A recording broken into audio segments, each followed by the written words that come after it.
السلام عليكم أعزائي تلاميذ السنة الثالثة إعدادي مسار دولي. مرحبا بكم على قناة فيزيك تيفي. في هذا الفيديو الذي سأخصصه لتمارين درس les atomes et les ions. Parmi les modèles que nous avons vus, c'est le modèle de Rutherford, le modèle de Bohr et le modèle de Schrödinger. Dans chaque modèle, il y a deux éléments, le noyau qui porte des charges positives et des particules infiniment petites qui tournent autour du noyau et qui portent une charge négative, s'appellent les électrons. Et entre les deux, il y a un grand vide. C'est pour cela qu'on dit que l'atome a une structure lacunaire. Puis on avait les ions. Et la différence principale entre l'atome et l'ion, que l'atome a une charge nulle. On dit que l'atome est électriquement neutre, mais l'ion a une charge non nulle. Ça veut dire soit positive, soit négative. Si la charge est positive, on dit c'est un cation. Si la charge est négative, on dit c'est un anion. Donc commençons par l'exercice 1. Complétez les phrases suivantes. Première phrase.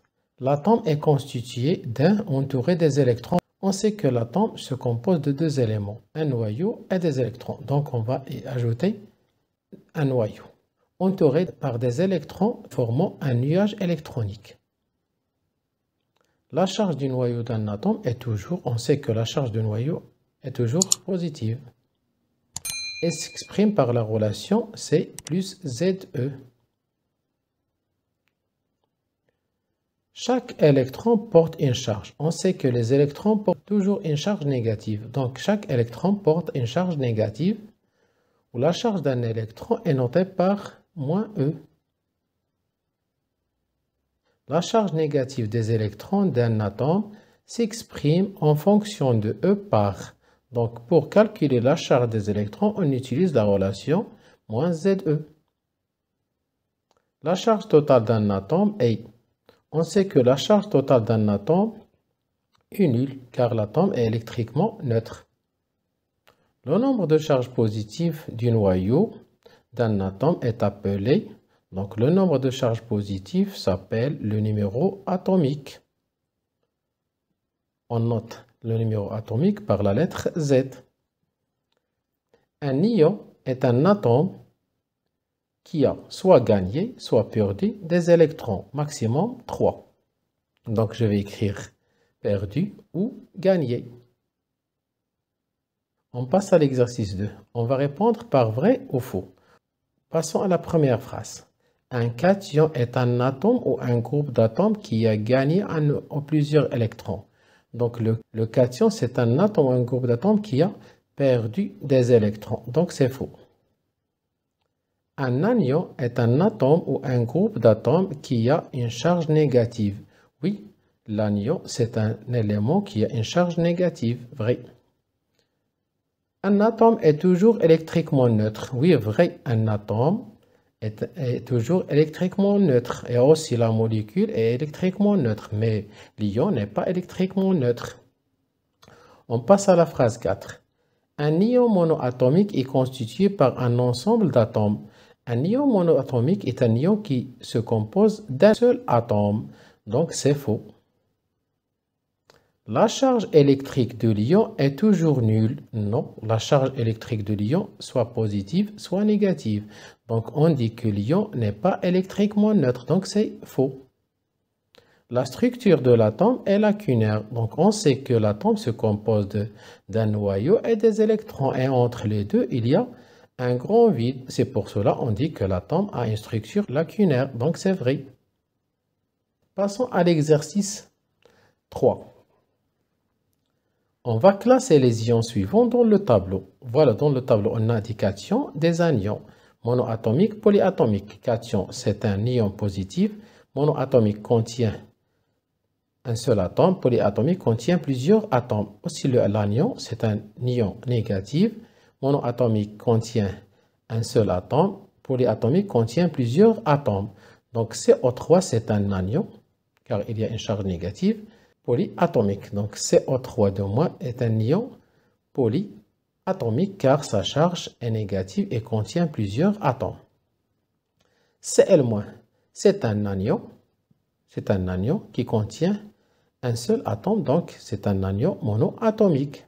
H+, c'est un cation qui contient un atome, donc c'est un cation monoatomique.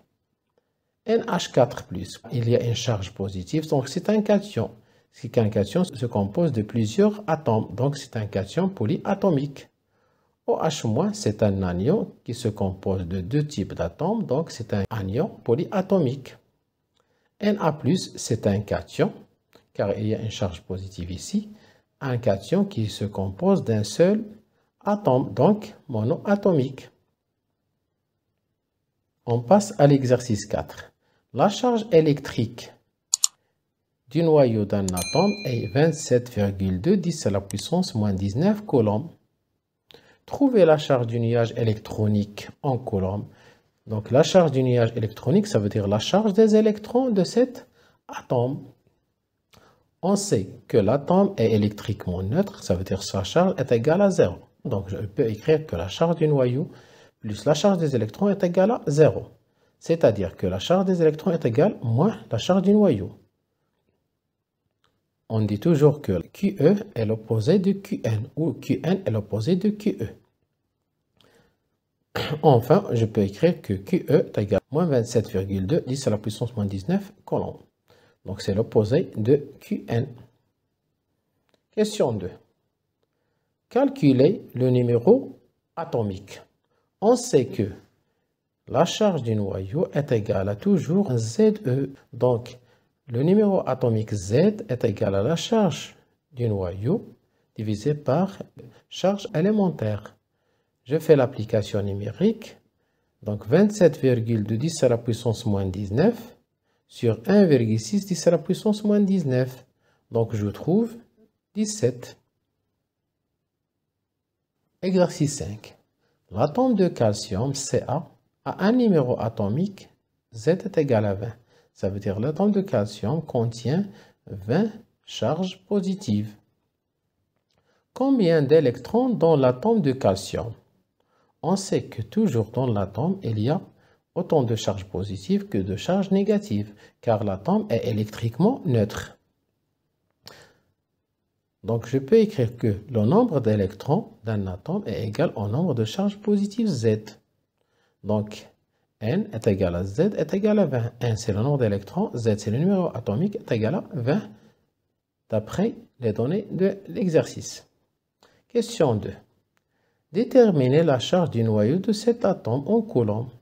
Donc, on sait que la charge du noyau s'écrit par la relation suivante. Qn est égal à Ze. Z, c'est le numéro atomique 20. E, c'est la charge élémentaire. Donc, je remplace par les valeurs 20 fois 1,6 10 à la puissance moins 19 est égal à 32 fois 10 à la puissance moins 19 coulombs. Je peux écrire ça avec l'écriture scientifique, 3,2 10 à la puissance moins 18 coulombs. On passe à la question 3. Déduire la charge des électrons. On sait que la charge des électrons est l'opposé de la charge du noyau. Et d'après la réponse de la question 2, donc la charge du noyau c'est 32 10 à la puissance moins 19 coulombs. Donc je peux écrire que QE est égal à moins 32 fois 10 à la puissance moins 19 coulombs. Question 4. L'atome de calcium perd 2 électrons pour devenir un ion. Quel est le type de cet ion? Donc puisque l'atome a perdu 2 électrons, donc elle devient chargée positivement. Donc c'est un cation, car l'atome a perdu 2 électrons. Écrire la formule chimique de l'ion. Donc pour écrire la formule chimique d'un ion, on doit suivre 3 étapes. La première chose, j'écris le symbole de l'atome ou la formule du groupe d'atomes. Deuxième chose, j'écris le signe de la charge dans l'exposant. Puis j'ajoute le nombre d'électrons perdus ou gagnés. Je commence donc, le symbole de l'atome c'est Ca.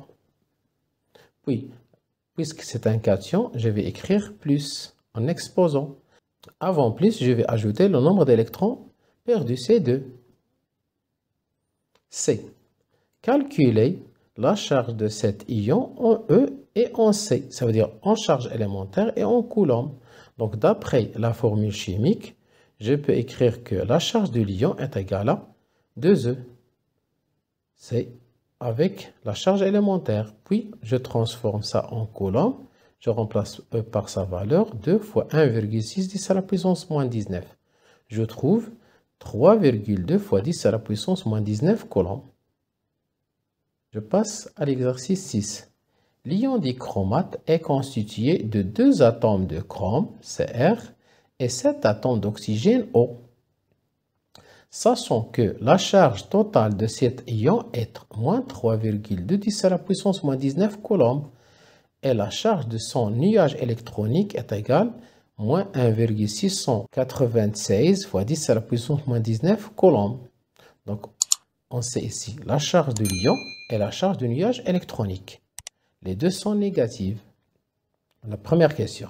Quel est le type de cet ion? Donc, d'après la charge de l'ion, c'est moins 3,2 10 à la puissance moins 19. Donc, cette charge est négative. Donc, c'est un anion, car sa charge est négative. Donner sa formule chimique. Toujours, pour écrire la formule chimique, on doit suivre 3 étapes. La première étape, j'écris le symbole de l'atome ou la formule du groupe d'atomes. Deuxième chose, j'ajoute le signe, plus ou moins. Troisième chose, j'ajoute le nombre des électrons gagnés ou perdus. Donc, regardez, cet ion se compose de 2 atomes de chrome et 7 atomes d'oxygène. Et sa charge électrique, c'est moins 3,2 10 à la puissance moins 19, est égal à moins 2e. Donc, cet ion, ça veut dire que c'est un groupe d'atomes qui a gagné 2 électrons. Donc, je peux écrire la formule du groupe d'atomes, Cr2O7, puis j'ajoute le signe de la charge, c'est moins, et le nombre d'électrons gagnés ou perdus. Ici, ce nombre d'électrons gagnés, c'est 2. Et voilà la formule de cet ion. Passons à la question 3. Trouver le nombre de ces électrons et déduire le numéro atomique. Donc, on sait que la charge des électrons de cet ion, c'est moins 1,696 10 à la puissance moins 19 coulombs. Donc, pour trouver le nombre d'électrons, je vais diviser ça sur la charge d'un électron. Je trouve 106. Maintenant, je vais déduire le numéro atomique, ça veut dire le nombre de charges positives. Donc, on sait que le nombre de charges positives, ici, c'est le nombre d'électrons moins le nombre d'électrons gagnés ou perdus, moins 2. Donc, 106 moins 2. 106, c'est le nombre d'électrons, et 2, c'est le nombre d'électrons gagnés par le groupe d'atomes, c'est 104. Question 4. Calculez le numéro atomique de l'atome de chrome, sachant que le numéro atomique d'oxygène, c'est 8. Donc, on sait que le numéro atomique de l'ion, c'est le nombre de charges positives de l'ion. C'est le numéro atomique, 2 fois le numéro atomique de chrome, plus 7 fois le numéro atomique d'oxygène. Est égal à 104 d'après la question précédente. Donc, je peux écrire que 2 fois le numéro atomique de chrome est égal à 104 moins 7 fois 8. 8, c'est le numéro atomique d'oxygène. Est égal à 104 moins 56 est égal à 48. Donc, je peux déduire que Z est égal à 48 sur 2 est égal à 24. Et voilà la réponse. Assalamu alaikum wa rahmatullahi ta'ala wa barakatuh. شكرا على المتابعة وإلى اللقاء في فيديو آخر إن شاء الله.